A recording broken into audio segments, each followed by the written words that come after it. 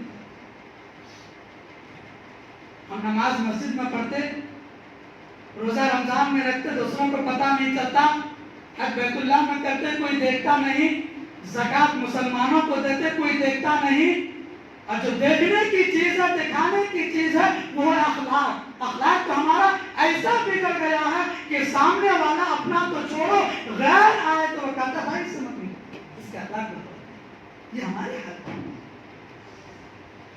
بجائے اس کے کہ وہ ہمارے پاس آتے، ہم سے پوچھتے کہ بھائی اسلام میں کیا خوبی ہے، ہم بتاتے، دور ہی سے ہم سے نفرت کرنے لگے۔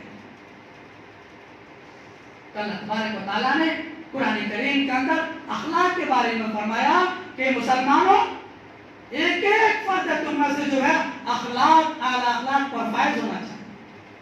تمہارے اخلاق ایسے ہونے چاہیے کہ لوگ تم سے قریب ہوں، تمہاری زبان میں ایسی نرمی ہونی چاہیے کہ تمہاری بات سننے کے لیے دور سے لوگ قریب آنے لگے، تمہارا لہجہ ایسا نرم ہو کہ لوگ جب تم بولو تو لوگ چپ ہو کر کے، خاموش ہو کر کے سننے لگ جائیں۔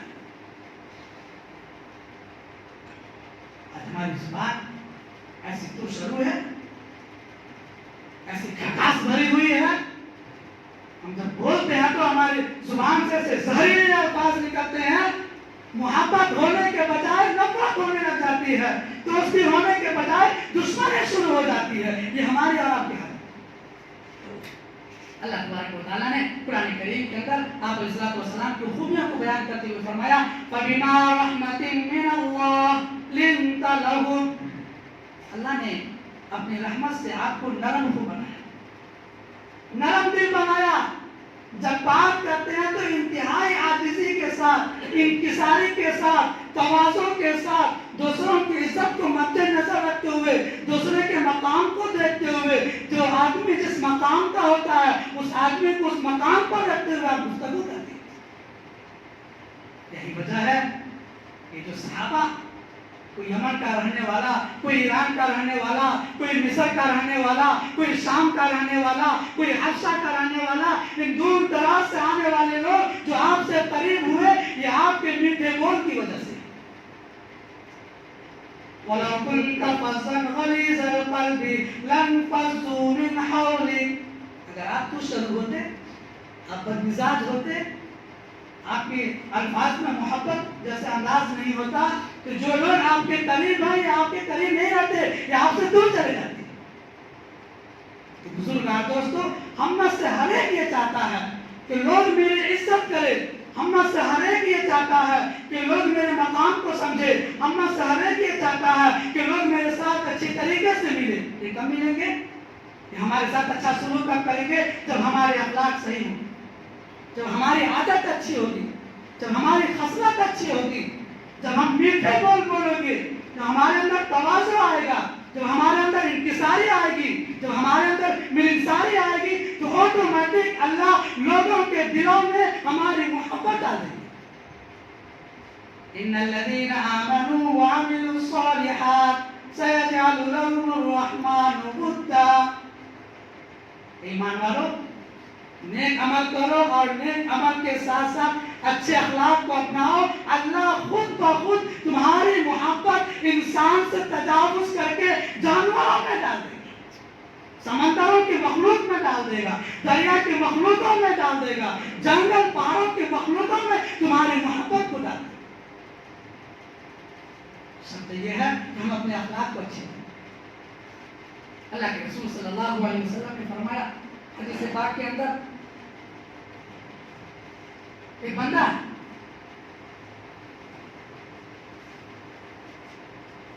بڑا نمازی، فرائض کے ساتھ ساتھ صلاۃ اوابین، اشراق، چاش، تہجد کچھ نہیں چھوڑتا۔ روزے میں دیکھا تو رمضان کے روزے کے علاوہ بے شمار نوافل روزے رکھنے والے ہیں وہ۔ قرآن کریم کی تلاوت میں دیکھا تو روزانہ کم سے کم 3 پارے قرآن کریم کی تلاوت کرنے والے. یعنی بھائی لوگ دیکھے تو کہے کہ یہ اللہ کا ولی ہے، ان سے دعا کراؤ تمہاری دعا قبول ہوگی. ہم لوگ گنہگار ہیں، یہ اللہ والا ہے، ان سے دعا کراؤ، اللہ ان کی دعا کو فوراً قبول کر.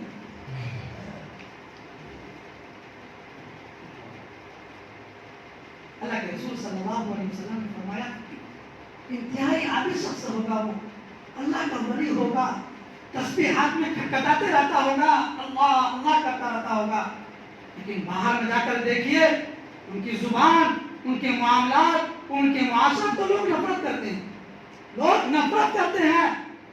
کیا نماز پڑھتا ہے، کیا قرآن کریم کی تلاوت کرتا، کیا نوافل پڑھتا، کیا ہاتھ میں تسبیح رکھتا. اللہ کے رسول صلی اللہ علیہ وسلم نے فرمایا کل قیامت کے دن اے وہ عابدو جن کے اخلاق صحیح نہیں ہے، اے وہ عابدو جس کی عادتیں اچھی نہیں ہیں، اے وہ اللہ کی عبادت کرنے والوں جس کے سلوک اچھے نہیں ہیں، جس کے برتاؤ اچھے نہیں ہیں. اللہ کے رسول صلی اللہ علیہ وسلم نے فرمایا سنو، تمہاری تمام عبادتیں، تمہاری تمام نمازیں، تمہارے تمام روزے، تمہارے تمام حج، تمہارے تمام عمرے، تمہارے تمام نیکیاں، تمہاری تمام صدقات کل قیامت کے دن ہلکے پڑ جائیں گے اس شخص کے مقابلے میں جو نمازی تو نہیں تھا، روزہ دار تو نہیں تھا، تہجد گزار تو نہیں تھا، لیکن ان کا اخلاق قابل رشک تھا، ان کے اخلاق قابل تعریف تھا، ان کا اخلاق قابل ذکر تھا کہ جب وہ لوگوں سے ملتا تو لوگوں کے دل کو خوش کر دیتا تھا، جب وہ لوگوں سے ملاقات کرتا تھا تو لوگ یہ سمجھنے پر مجبور ہو جاتے تھے کہ فلاں بندہ مجھ سے کتنی محبت کرتا ہے. بزرگار دوستو، عابد کے اعمال کو پلڑے میں رکھا جائے گا، ایک اچھے اخلاق والے کے اعمال کو پلڑے میں رکھا جائے گا. اللہ فرماتے ہیں، اللہ کے رسول صلی اللہ علیہ وسلم نے فرمایا دونوں کے اعمال کو تولا جائے گا تو عابد کا اعمال ہلکا پڑ جائے گا، اخلاق والے کا اعمال نیچا پڑ جائے گا. اب یہ ہلکا پڑنے کی وجہ سے یہ جہنم میں چلا جائے گا، یہ نیچا پڑنے کی وجہ سے یہ جنت میں چلا جائے گا. دوستو، یہ وزن ہے اخلاق کا، یہ وزن ہے اچھی عادت کا. آج ہمارا معاشرے میں اخلاق نام کی کوئی چیز نہیں. بڑا ہے تو وہ چھوٹا ہے تو بڑوں سے ایسے باتیں کرتا جیسے اس کو نظر ہی نہیں آتا کہ یہ بڑے ہیں. بڑے ہیں تو وہ چھوٹوں پر شفقت ہی نہیں کرتا کہ یہ بڑے ہیں. غرض یہ کہ ہر ایک کو اپنے مقام کا علم ہی نہیں ہے کہ آپ کس مقام کے آدمی ہیں. جس مقام کے جس مرتبہ پر اللہ نے آپ کو باعث کیا ہے، اللہ کا شکر ادا کر کے اپنے اخلاق کو اچھا. بزرگار دوستو، دنیا والوں کی نظر میں، دنیا والوں کے سامنے ہم واہ کرے، ہماری تعریف کرے، اس سے ہمارا مسئلہ حل ہونے والا نہیں ہے.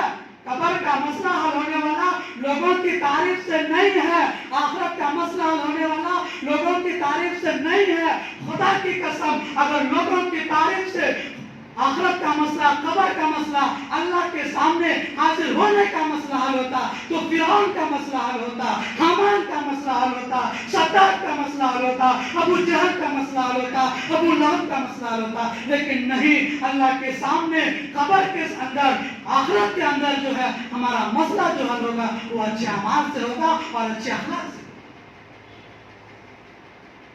اللہ کے رسول صلی اللہ علیہ وسلم نے ایک پیاری حدیث آپ کے سامنے بیان کروں. اللہ کے رسول صلی اللہ علیہ وسلم نے ایک مرتبہ صحابہ سے فرمایا کہ میرے صحابہ، کیا تم جانتے ہو کہ مفلس کون ہے؟ مفلس کس کو کہتے ہیں میرے صحابہ، جانتے ہو؟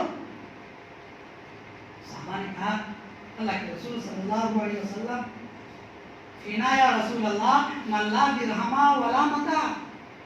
ہم تو مفلس اس کو کہتے ہیں جس کے پاس روپیہ پیسہ نہ ہو، جس کے پاس کوئی ساز و سامان نہ ہو، اس کو مفلس کہتے ہیں. ایسے شخص کو مفلس کہتے ہیں جس کے پاس کھانے پینے کی چیز نہ ہو، وہ غریب ہو کیا ہے، اس کو مفلس کہتے ہیں. آگے اللہ کے رسول صلی اللہ علیہ وسلم نے جو بات بیان کی وہ انتہائی غور سے سننے کی. اللہ کے رسول صلی اللہ علیہ وسلم نے فرمایا المفلس من امتی من یاتی یوم القیامہ یاتیکم بصلاۃ وصیام وزکاۃ. میرے صحابہ، میرے امت کا مفلس وہ شخص ہے جو کل قیامت کے دن بہت ساری نمازیں لے کر کے آئیں گے، جو کل قیامت کے دن بہت سارے روزے لے کر کے آئیں گے. میری امت کا مفلس وہ شخص ہے جو کل قیامت کے دن بہت سارے زکوٰۃ ادا کرنے کے نیکیاں لے کر کے آئیں گے. میری امت کا مفلس وہ شخص ہے جو بہت اعمال، ان کے نام اعمال میں صرف نیکیاں ہی نیکیاں ہوں گی، بدی کی نام کی کوئی چیز ہی نہیں ہوگی. اللہ کے رسول صلی اللہ علیہ وسلم نے فرمایا وَقَدْ شَتَمَ هَذَا وَسَفَكَ دَمَ هَذَا وَضَرَبَ هَذَا. لیکن اس نے دنیا کے اندر کسی کو گالی دی ہوگی، اس نے دنیا کے اندر کسی کا خون پایا ہوگا، اس نے دنیا کے اندر کسی پر الزام لگایا ہوگا، اس نے دنیا کے اندر کسی کو غلط طریقے سے جیل بھیجنے کی کوشش کی ہوگی. اللہ کے رسول صلی اللہ علیہ وسلم نے فرمایا میری امت کا مفلس یہ شخص ہے ظاہر کے اعتبار سے انتہائی دیندار، متقی، پرہیزگار، ایماندار، حاجی، نمازی، جن کے چہرے کو دیکھ کر کے اللہ اللہ یاد آ جائے، جن کے زکوٰۃ کی نیکیاں اتنی ہیں شمار نہیں کر سکتے، جن کی نماز کی نیکیاں اتنی ہیں شمار نہیں کر سکتے، جن کے روزے کی نیکیاں اتنی ہیں شمار نہیں کر سکتے. انہوں نے پوری زندگی جو ہے نیکیاں ہی نیکیاں. کسی کو گالی دی ہوگی، کسی کو ستایا ہوگا، کسی کا دل دکھایا ہوگا، کسی کے دل کو چیرا ہوگا. میری امت کا مفلس ایسا شخص ہے. اس کے بارے میں کیا ہوگا؟ اللہ کے رسول صلی اللہ علیہ وسلم نے آگے اس حدیث کے بارے میں اس حدیث میں فرمایا فَيُقْعَدُ، اس دیندار آدمی کو بٹھا دیا جائے گا. فَيُقْتَصُّ هَذَا مِنْ حَسَنَاتِهِ وَهَذَا مِنْ حَسَنَاتِهِ. اللہ فرمائیں گے کہاں ہیں وہ لوگ جن کو یہ لوگ گالی دے رہے تھے، جن کو یہ گالی دیتے تھے؟ کہاں ہیں وہ لوگ جن کو برا بھلا کرتے تھے؟ کہاں ہیں وہ لوگ جن کے اوپر الزام لگاتے تھے؟ سب حاضر ہو جاؤ. یہ متقی اور دیندار کا جنت میں جانے کا فیصلہ ہو چکا تھا. یہ جنت کے راستے جنت میں جا رہے تھے، اچانک فرشتوں نے روک لیا کہ نہیں نہیں چلو اللہ تم کو بلا رہے. کتنی عبرت حاصل کرنے والی یہ حدیث. اللہ کے رسول صلی اللہ علیہ وسلم نے فرمایا اس آدمی کو بلا کر کے بٹھا دیا جائے گا اور گالی دینے والے کو کہا جائے گا، برا بھلا کرنے والے کو کہا جائے گا، الزام لگانے والوں کو کہا جائے گا ایک ایک کر کے آؤ اور ان کی نیکیاں لے کر کے جاؤ. نیکیاں لے جائیں. کتنی محنت سے لوگ نماز پڑھتا، کتنی محنت سے لوگ روزہ رکھتے ہیں، کتنی مشقت سے لوگ اپنے مال میں سے زکوٰۃ ادا کرتے ہیں. یہ صاحب نصاب کو پوچھئے، یہ نماز پڑھنے والوں کو پوچھئے، یہ روزہ رکھنے والوں کو پوچھئے کہ ٹھنڈی کے موسم میں جب پانی ٹھنڈا ہو، جب ٹھنڈی ہوا چلے، مسجد میں آنے کا تقاضا ہو اور پھر وہ نماز اللہ کسی کو دے دے. کتنے بڑی بات ہے، کتنے بڑی بات ہے حضور کا دوستو. اور وہ مقام جہاں ایک ایک نیکی کی آدمی کو اتنی ضرورت ہوگی کہ وہ نیکیاں پورے محشر کے میدان میں ڈھونڈتا رہ جائے گا، نہیں ملے. اب اس حدیث سے کہا جا رہا ہے کہ بندہ تو نے فلاں کو گالی دی تھی، چل تو اپنی نیکیاں اس کو دے. تو نے فلاں پر غلط الزام لگایا تھا، چل تو اپنی نیکیاں اس کو دے. تو نے فلاں کے دل کو دکھ پہنچایا تھا، چل اپنی نیکیاں اس کو دے. لوگ آئیں گے، نیکیاں لے جائیں گے، ان کی نیکیاں ختم ہو جائیں گی، لوگ باقی رہ جائیں گے. ان کی نیکیاں ختم ہو جائیں گی، حقدار باقی رہ جائیں گے. آگے اللہ کے رسول صلی اللہ علیہ وسلم نے فرمایا ثم طرح علیہ من الخطایا. اب کیا ہوگا؟ اب ہوگا یہ کہ اب جو حق لینے والے آ رہے ہیں اب ان کے گناہ کو ان کے سر پر لا دیا جائے گا. گناہ آپ کر رہے ہیں، گنہگار آپ ہیں. میں نے دنیا کے اندر ایک بھی گناہ نہیں کیا، لیکن آج معاملہ چونکہ اللہ کا معاملہ ہے، آج ایک ہی حاکم ہوگا، ایک ہی بادشاہ ہوگا. کسی کی سفارش، کسی کی دعوت، کسی کا حسن، کسی کا بلڈنگ، کسی کا رتبہ دبدبہ، کسی کا اسٹیٹس، کسی کا مقام و مرتبہ کچھ کام نہیں آئے گا. اللہ فرمائیں گے چل تو اپنی برائیاں، تو اپنے گناہ اس کے اوپر لاتے. ثم طرح فی النار، پھر اللہ فرشتوں سے کہے گا اس کو جہنم میں دھکیل دے. بزرگان دوست، کتنے مقام و مرتبہ کی بات، کتنے عبرت کا مقام. آج ہم کس دہانے پہ پہنچ گئے ہیں. آج ہم نماز بھی پڑھتے، روزہ بھی رکھتے، تلاوت بھی کرتے، ذکر و اذکار بھی کرتے، گشت بھی کرتے، دعوت و تبلیغ کا کام بھی کرتے. یعنی ہم یہ چاہتے ہیں کہ ہماری ذات سے ذرہ برابر بھی نیکی کے کوئی بھی امور نہ چھوٹ جائے. ہم پیش کرتے کہ کیا ہم نے اپنی زبان سے کسی کو تکلیف پہنچائی، کسی پر غلط الزام لگایا، کسی کو غلط طریقے سے مارا، تو خدا را ہمیں اور آپ کے پاس آج ہی وقت ہے آج توبہ کرنا کہ اللہ آج تک مجھ سے جو غلطی ہوئی ہے میں اللہ کے سامنے آپ کے دربار میں معافی چاہتا ہوں. آج سے میرے اللہ میری نماز، میرے روزے، میرے ذکر، میری تلاوت، میری تسبیح، میری نیکی، میری خیرات کل قیامت کے دن کسی دوسرے کو نہیں دے. بزرگان دوستو، یہ مقام ہے، عبرت کا مقام ہے کہ عبرت حاصل کریں. تو قیامت کے دن کوئی پوچھنے والا نہیں، کوئی پوچھنے والا نہیں ہوگا. تبسمک فی وجہ اخیک لک صدقۃ. ہمارے پاس پیسے ہیں، ہمارے پاس غذا ہے، ہمارے پاس کپڑے ہیں، ہمارے پاس گھر ہے، ہم دوسروں کو رکھ سکتے لیکن نہیں رکھ سکتے. تو اللہ کے رسول صلی اللہ علیہ وسلم نے فرمایا جب تم کسی مسلمان سے ملو تمہارا مسکرا کر مل جانا، تمہارا دل صاف ہو کر کے مسکرا کر مل جانا، تم کو وہ صدقے کا ثواب ملے گا جو تم نے مال خرچ کرنے پر کمایا ہے. تم نے کسی غریب کو کپڑا پہنایا ہے، اب تم وہ کپڑا کسی غریب کو دینا نہیں چاہتے، لیکن تمہاری بول، تمہاری لہجہ، تمہاری نرم گفتگو ایسی ہے کہ دوسرے کا دل خوش ہو جائے تو وہ صدقہ ہے تمہارے لیے. بزرگان دوستو، ہمیں اور آپ کو جو ہے اپنے اخلاق کو بنانا، اپنے اخلاق کو بنانے. آج دنیا کے اندر کچھ نہیں ہے. اسلام دنیا کے اندر جو پھیلا وہ اخلاق سے پھیلا. کس سے پھیلا؟ اخلاق سے پھیلا، حسن سلوک سے پھیلا. خدا کی قسم نہیں مال سے پھیلا، نہیں دولت سے پھیلا، نہیں تعریف سے پھیلا، نہیں اسٹیٹس اور مقام و مرتبہ سے پھیلا. اگر کسی کا مذہب دولت سے پھیلتا تو پوری دنیا میں آج عیسائی آج یہودی ہوتی لیکن مسلمان نہیں ہوتا. اگر ہندوستان میں دولت سے، پیسے سے مذہب پھیلتا تو سب ہندو ہوتے. نہیں، اخلاق جو پھیلتا ہے وہ اخلاق سے پھیلتا ہے. اسلام جو پھیلتا ہے، مذہب جو پھیلتا ہے، دینداری جو آتی ہے لوگوں میں وہ اخلاق سے آتی ہے. کیونکہ آپ کے نماز کو، آپ کے روزے کو، آپ کے حج کو، ہماری نیکیوں کو غیر نہیں دیکھتا، غیر تو ہمارے اخلاق کو دیکھیں گے. اگر ہمارے اخلاق اچھے ہوں گے تو جیسے اللہ کے رسول کے پاس آپ کے صحابی آتے تھے اور قریب ہوتے تھے، آج ہمارے اخلاق اگر ویسے ہو جائے تو لوگ بھی ہم سے قریب ہوں گے. بزرگان دوستو، اللہ تبارک و تعالیٰ سے دعا ہے کہ اللہ رب العزت ہمیں اور آپ کے اخلاق کو اچھے کرنے کی توفیق عطا